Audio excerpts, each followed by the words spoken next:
Hi everyone. Today we're going to work on the final craft for summer reading program, which is crayon art jewelry. What you should receive in your kit is the instructions, a piece of wax paper, a handful of crayons, and then you should receive about 4 of these flat pendants. They're called bezels, 4 half glass domes, and 4 waxed necklace cords. From around the house, you need to gather the following: a baking sheet, a cheese grater, and just glue from around the house. Now, it doesn't necessarily matter what sort of hole is on your cheese grater. It can be whatever size you have available, but I've personally found that the smaller the grate, the easier it is to actually grate the crayons, because that's what we're doing. Okay, let's get started. Okay, so what we're going to do is just grab your cheese grater, grab the crayons and the colors that you think you want to use. I think I'm going to choose green, black, and blue, and just start grating away.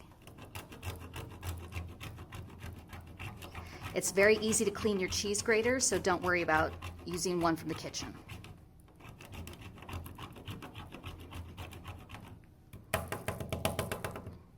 I've already made some grates from various colors, so you can see some green here, quite a bit of blue, and some black.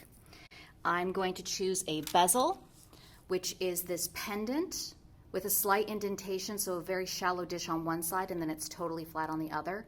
On the side where there's a slight indentation, you want to simply gather up your crayon shavings and place on the bezel itself. And you want to make sure that they're all the way around. And I wouldn't heap it too much, because we just need it to melt evenly. We don't need it to make a huge mess.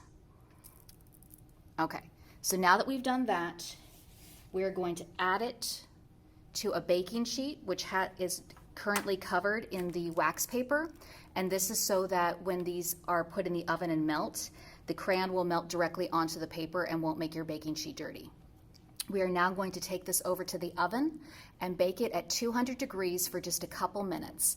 All we're doing is waiting for the crayons shavings themselves to melt completely.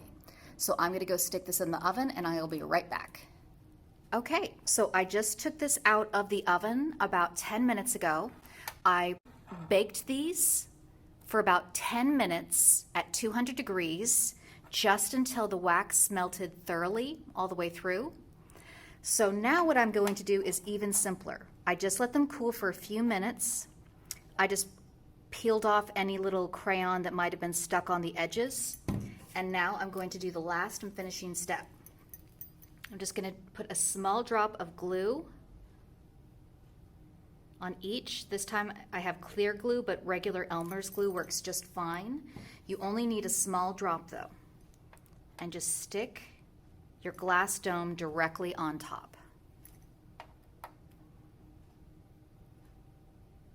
You don't need much, because of course when you press down on the top, your glue spreads all over. And now you are simply going to let this dry. Now, one thing I've discovered is that the longer you let the glue dry, or in this case cure, the clearer it becomes. So let me show you some previous examples I had made. Here's this guy.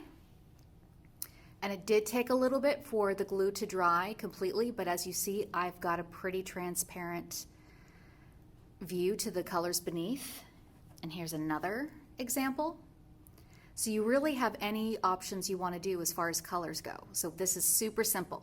And the last step, of course, is simply to grab one of the cords for the necklace and string it through. And there you go. An original necklace pendant made from crayon art. I hope you enjoyed this craft, and I hope you enjoyed the summer reading program. We'll see you soon. Bye-bye.